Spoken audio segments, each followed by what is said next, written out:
Welcome to the Career Refresh Podcast. I'm your host, Jill Griffin. Join me each week as we discuss the strategies to reset your career with actionable steps towards a finer future. I've spent my career working my way up and through the ranks of global organizations and startups. Today, I show others how to do the same.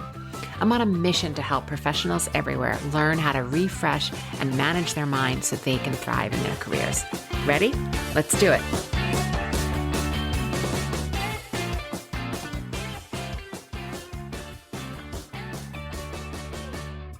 Hey there. Welcome back to the Career Refresh Podcast. I'm your host, Jill Griffin. This week, I want to talk about building your personal board of directors. It's a concept that I created many years ago when I was still working in advertising agencies, when I really wanted to round out the various voices that I had around me. I had excellent mentors and advisors within the company, but I also wanted to make sure that I was staying in touch with the industry, knowing what was going on, and making sure that I was doing this by meeting with other leaders regularly. Motivational speaker Jim Rohn famously said that we are the average of the 5 people we spend the most time with. And I know you've heard this quote before. It relates to the law of averages, which is the theory that at any one given situation, we are the average of all outcomes. And this concept of taking personal inventory and creating a personal board of directors has been so incredibly helpful to me personally throughout my life. If you're someone who doesn't get a lot of feedback from your boss or the leaderships in your company or your ELT, it's really helpful to build a BOD so that you're proactive, you're growing through challenges, you're finding outside voices to challenge your thinking, and it's really essential to have a board of directors to support you and stretch you and really grow that brain. I'm not talking about asking your friends, your spouse, your partner, your significant other for advice.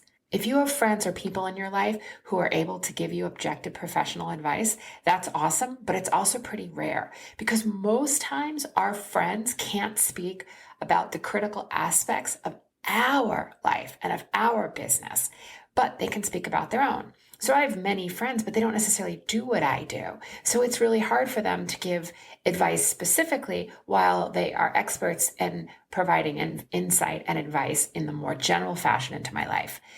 If your friends can help you get a promotion or help you network within your company or within your industry, great, go for it. Friends tend to see things through the prism of their own lives, and they're not trained necessarily to see your life as independent from theirs, right? They think of you in the way that your relationship is set up, not necessarily understanding all that you do. And there's other times that our friends and partners can't tell us the truth as much as we'd like them to because they don't want to risk harming the relationship or hurting feelings. So a board of directors can be a mentor or an advisor. A mentor and advisor is someone who shares their knowledge, skills, and experience and helps you grow. It can also be a peer with whom you share knowledge or a strategic sparring partner. But listen up. Too often we look for one person to fill all these needs. And if we want one person to be like the all-in, if we're looking at our boss or our CEO or an industry leader, this can be really hard because we're expecting one person to fill all of these needs. And it's pretty unrealistic because they may not always be available to you. So if I try to make my boss or my business partner be all things, it's not going to work. There's just too much pressure. I may not get a wide point of view. And like I said, people aren't always available when you need them in the moment. A board of directors should be a wide array of people. I like to aim for 7 to 10 to have sort of in your orbit. And remember, this is a way of getting valuable insight from a diverse set of voices. It's not to outsource your thinking. We're not asking other people to think for us. We're simply asking them at times to challenge our thinking so that we can stretch and grow. When I see things the same way, I eventually figure out that I'm in a thought loop. I then speak to my coach, my mentor, or one of my industry peers to help me think differently. Other times, I want to completely stop thinking about my particular challenge and go focus on something else. So I have a list of smart and thought-provoking questions that I can ask others to get out of my head and out of my own way. And later, when I come back to my challenge, I'm usually able to approach it from a fresh mindset. Consciously creating your board of directors, getting clear on who you want on it, what you need to grow, and the character traits that you want to be associated with, even if you don't know the person yet, will enable you to get your professional needs met. So there are 3 steps that I see in creating your personal board of directors. First, be strategic. Again, it's not about friendship. While a friendship may develop, and that's a lovely benefit, this is about finding what you are missing in your inner circle and what you're missing with the voices within your immediate day-to-day.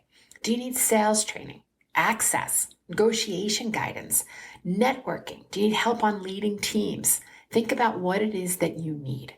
Step 2, who do you want on your board of directors?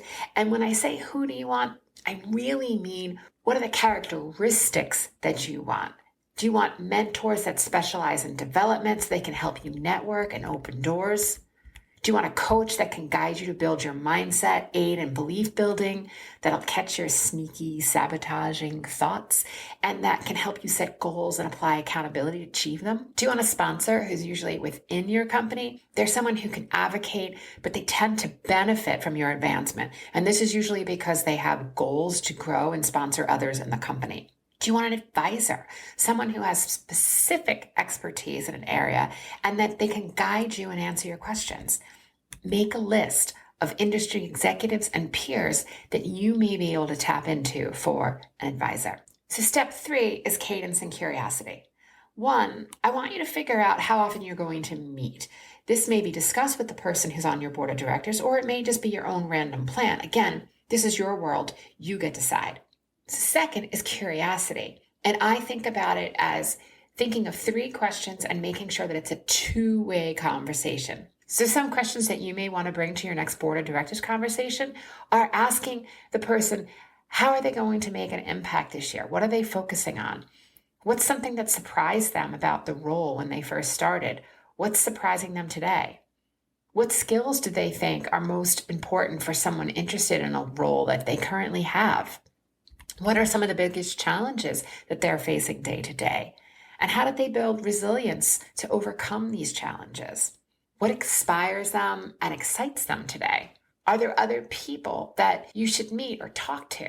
And then last, you want to make sure that you're always in reciprocity. So you want to ask them, is there anything that you can do for them? Do they need to be introduced to someone? Are they looking for certain talent and staff to fill their team? How can you be of service back to them so that you're continuing to make sure that when you're meeting with people, it's beneficial for all involved? So sometimes there are character traits that I want on my board of directors, but I don't know anyone who can fill that yet. So instead of spinning and stressing out on what I don't have, I just decide that I'm going to find that character trait. When I really write down the character trait and I give a pause, I might actually know the person, but I just don't think I do, that possesses that particular character trait. Or once I've written it down, at least now I know what I'm going after, because what I focus on starts to become my results. So there may be things that you want to write down in your life when you think about it through the lens of character traits or wants. So some things that are on my list: I need intellectual banter. I need meaningful challenges to my business goals and practices.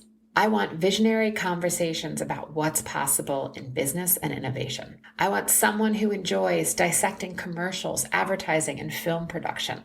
I love to talk about scenes, the director's brilliant eye, or to talk about how else you could drive that point home. Strategy. I need to talk about all things strategy for goals, business, everything. I'm a trained strategist. And I want someone who can talk about the latest in digital technology and policy. I want to be able to talk about the Pivot podcast with someone. I need someone to challenge my mind. I need someone who can encourage me when I struggle. I want someone who is creative and is currently creating, not just consuming. I want someone I can mentor and coach. I want someone who I can talk about mindset concepts and a growth mindset. Someone who's interested in the latest ideas around functional medicine, functional health, and well-being. I want someone who's interested in strengths-based coaching and how we leverage our strengths to create any result we want in our lives.